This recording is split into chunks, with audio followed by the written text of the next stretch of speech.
Well, hello there, and welcome to your July 2025 numerology on a very hot day here in Georgia at Metaphysical Roundtable. I'm Jennifer, and I'm not kidding. It's very hot outside. I know it's the humidity and not the heat, whatever, but it's hot. Yeah. So, I guess June, this last little bit of June is just preparing us for July because it's usually like pretty hot in July, but I digress. All right. So first of all, thank you to everyone who was kind enough to reach out or kind enough to message me and say, I really enjoyed the mid-month numerology. I will continue it this month. We're going to see how long that goes, really. So loving the mid-month numerology, doing a little reading there. I really do appreciate it, and I also appreciate all the feedback that you're giving me about things that I can do to improve my channel. So thank you. Now, I will get into the astrology for July. And remember, again, this is just a snapshot. This is not a really in-depth astrological talk or video. This is just to give you an idea of what is going to happen in July so that you can sort of see like how it's going to affect your life path number. Yeah. All right. So when we enter July, we are carrying over some energy from June. And the biggest energy that we are carrying over is this Venus-Uranus conjunction that we have beginning on on June 30th. So what happens is when planets are within 3 degrees of each other, we call it a conjunction. Now, a direct conjunction is when they're right in alignment with each other. But when they're in 3 degrees of each other, we still call it a conjunction because they're interacting and they're at play. So starting on June 30th, we have Venus and Uranus in a conjunction. Okay? That energy is going to continue until July 7th. Just letting you know. On the 4th of July, Venus moves into Gemini at 11:31 a.m. Eastern Standard Time.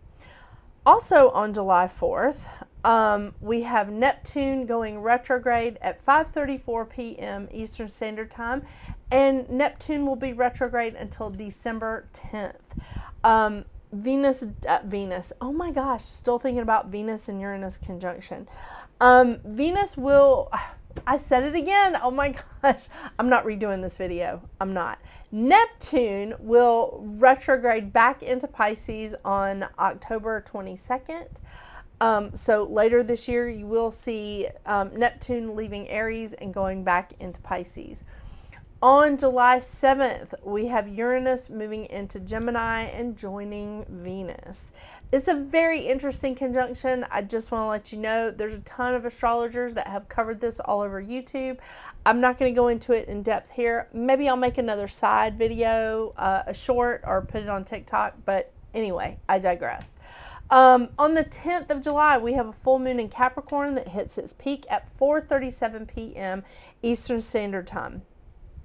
On the 13th of July, we have Saturn, which is also in Aries currently, going retrograde at 12:07 a.m. Eastern Standard Time.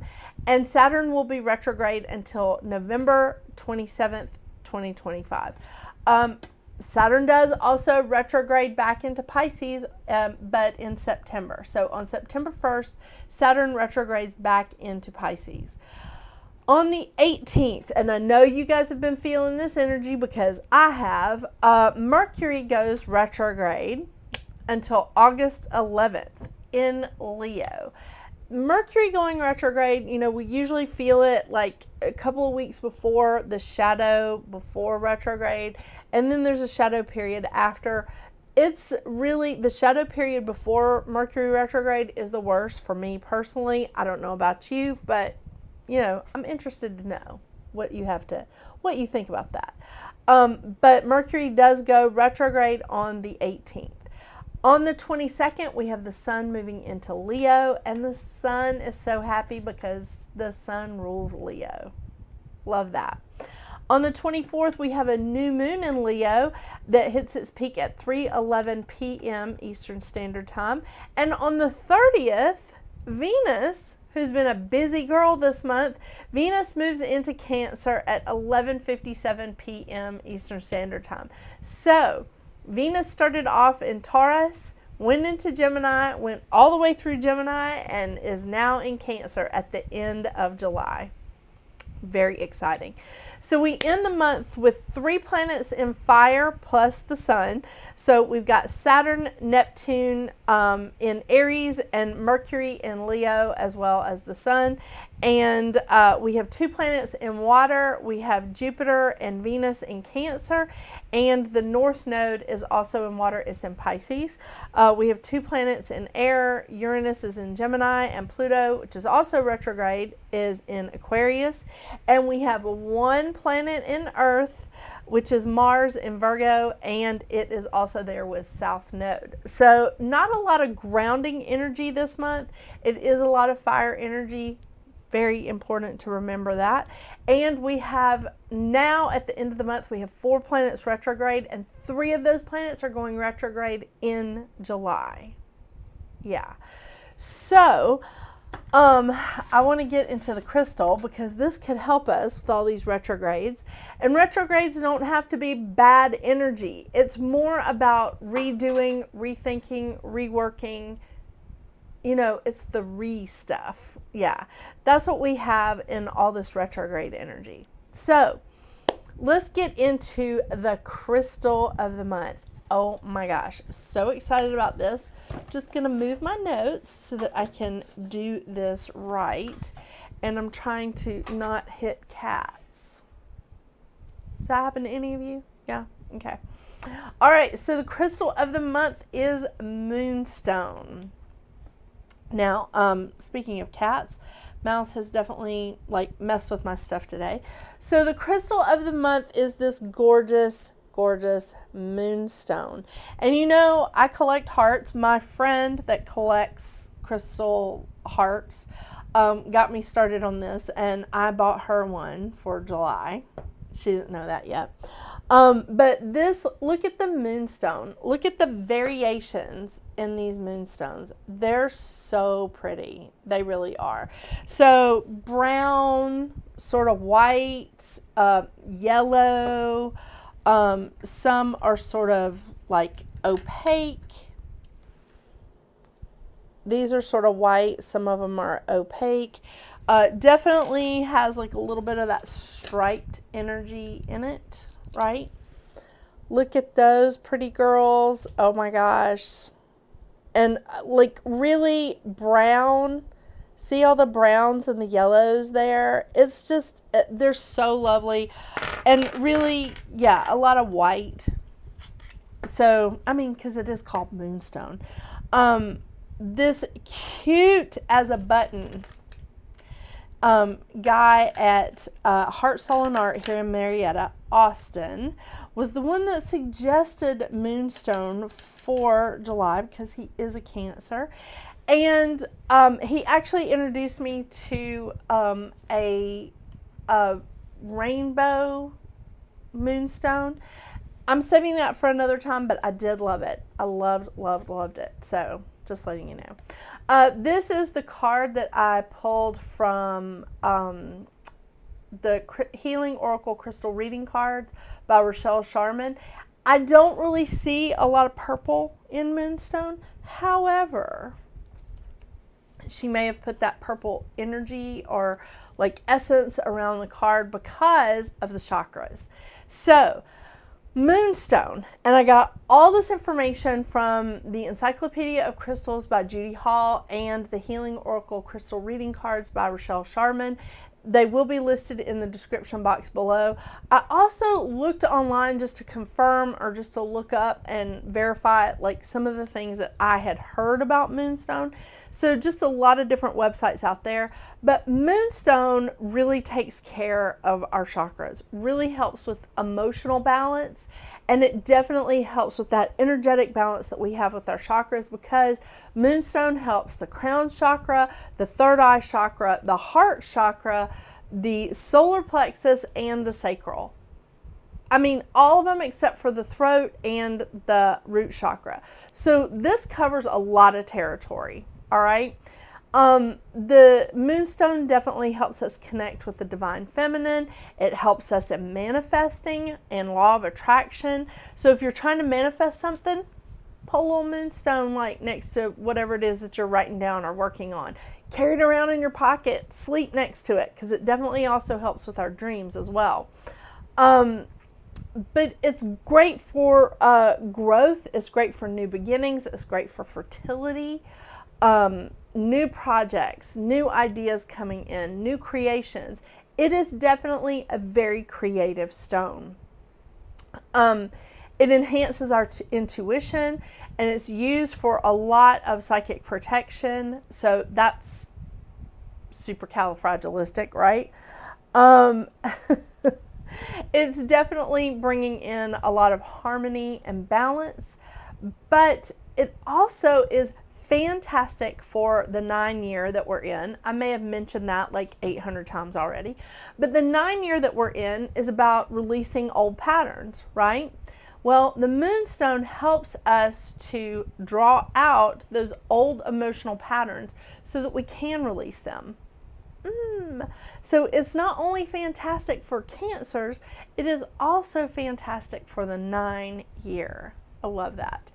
Did I cover everything? I think I did. Yes.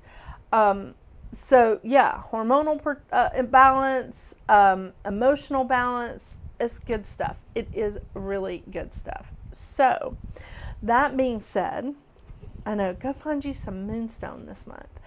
The cards that I'll be pulling from today for the advice cards is the Goddess Guidance Oracle deck and Moonology from Yasmin Bolin. I know, the same cards I pull every month, right? But I'm really excited about July, hoping that it's not as hot as it currently is. I'm sure it's just going to get hotter, but just have to crank up the air conditioning, right? In the meantime, let's see what's going on with your individual life path number this month.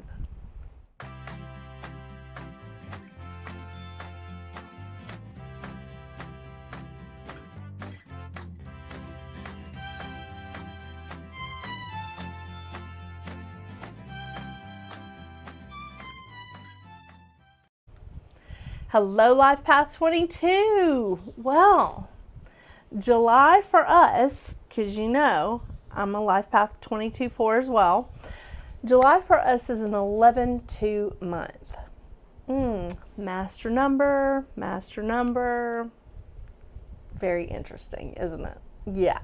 So this is a very interesting time with Venus and Uranus conjunct as we enter into July. So this could have an effect on the vibration of the two. The vibration of the two is, well, the mantra of the vibration of the two is, with an open heart, I joyously receive and offer infinite love. Now, the vibration of the two is all about partnerships, relationships, whether they're romantic, friendships, family, business, community, work groups, coffee clutches, book clubs, whatever. It's all about relationships and partnerships. This is very much the unity, making soul connections. This vibration is balance, harmony, love. And the thing about it is the vibration of the two energy feels like it needs to be like not necessarily paired up, but there needs to be like another part, you know, home and work, right? Like friendships and family, there's another cohesive part to that. So that's the vibration of the two. It's also a time to maintain your individuality while also being a part of a group or a unit or a couple or whatever. Very important, because we'll get to the shadow side, but we don't need to sacrifice ourselves for this. This is definitely the vibration of cooperation, keeping an open heart, and the law of attraction. Huge component of the 2 vibration is the law of attraction, of just like, yes, what I'm thinking about is what I'm drawing in. That's true. Very true. The lesson of the 2 is how do we cooperate, love, connect, and open our hearts without losing ourselves. Which brings me to the shadow side.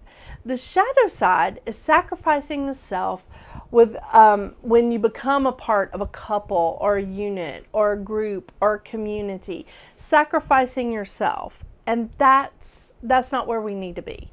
Where's the second camera?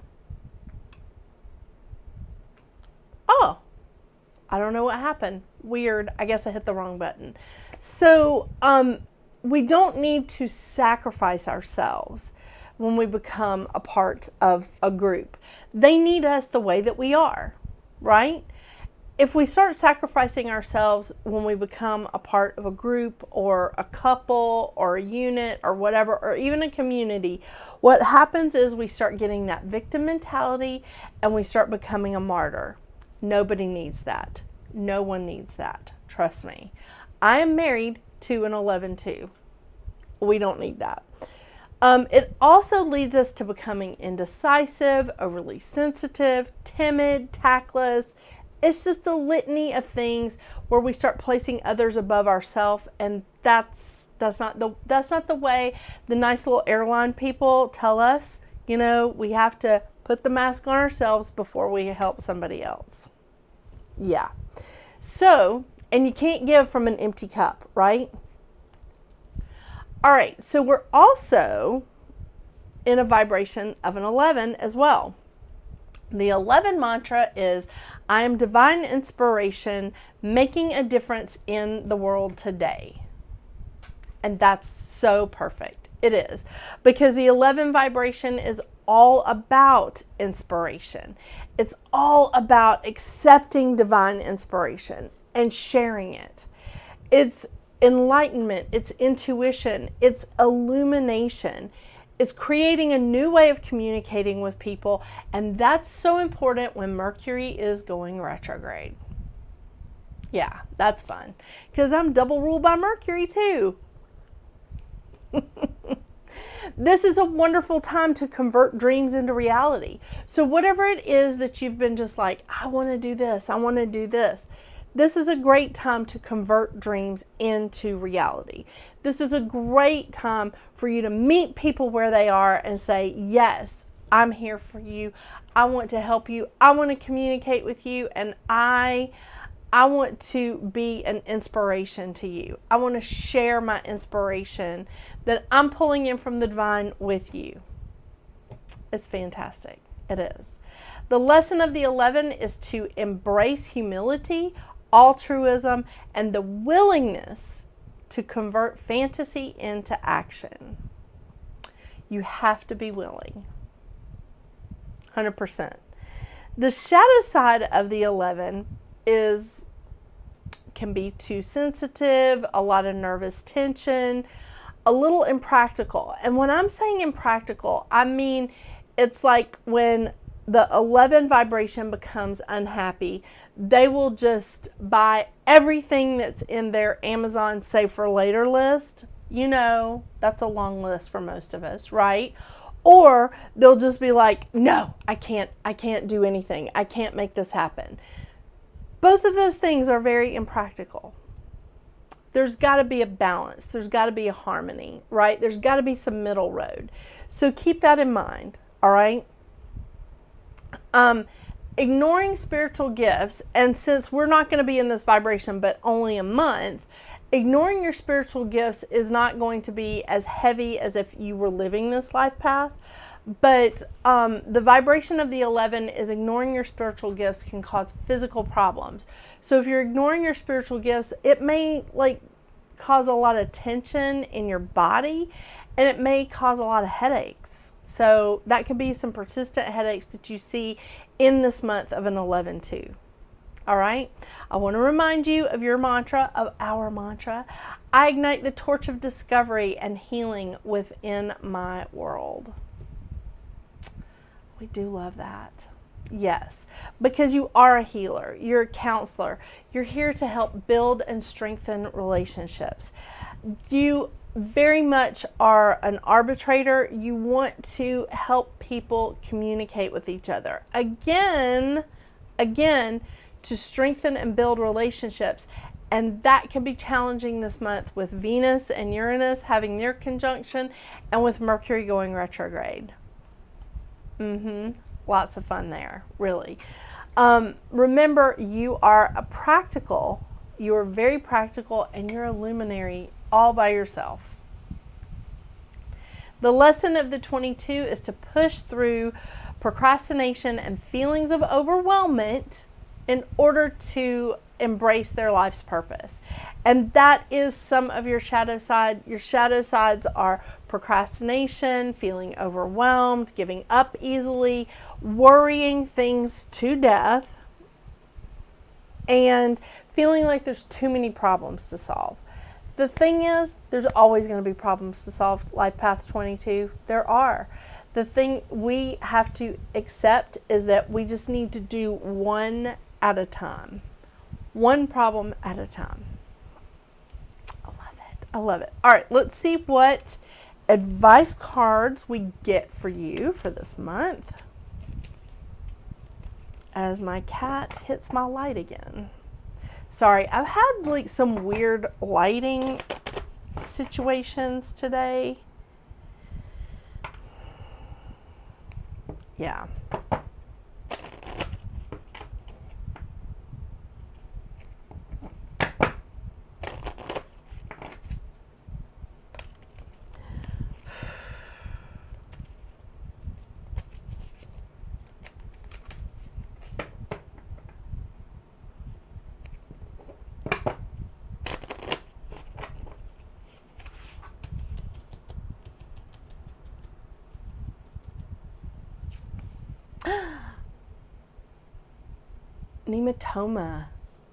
Nematona, sacred space.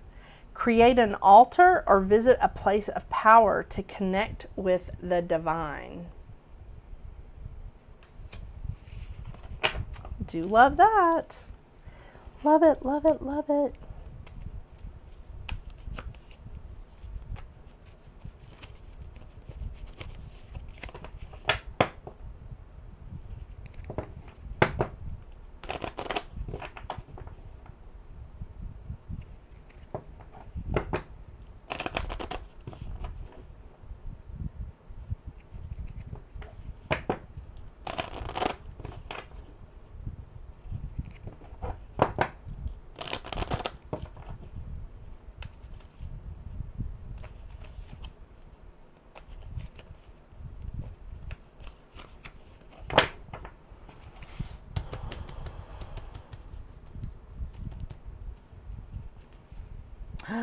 New moon in Virgo.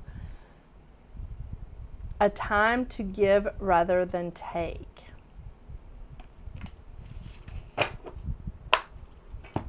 I mean, that's who you are. You're all about healing, right? Right. Okay. New moon in Virgo. Turned right to it. That's so weird. Okay, new moon in Virgo, a time to give rather than take. When this card comes up, it's time for you to take stock of your situation. Where are you and where do you want to go? The new moon energy of this card suggests a restart, and the Virgo energy suggests that you make a restart, make that restart a clever one that's simple and well organized. Virgo has a strong health aspect to it. So if you've been unwell, this card suggests that your health is on the up. Virgo loves clean eating and alternative therapies, so add these into your routines now. However you've been feeling, if a situation is blocked at the moment, it could be that you're overanalyzing things or being too critical. No, really? It's time to ask less, what someone else can do for you and to think more about what you can do for others. Recommit to healthy morning and evening routines. You know, that is so funny because that is exactly what I am doing in July. That is interesting. Thank you so much for joining me today, Life Path 22. I hope you have a wonderful, wonderful July. Meet me back here mid-month for your mid-month check-in. We'll see what the cards have then. This seems to be a good thing. Seems to be working out. But until we see each other again, get out there and make your magic. Bye.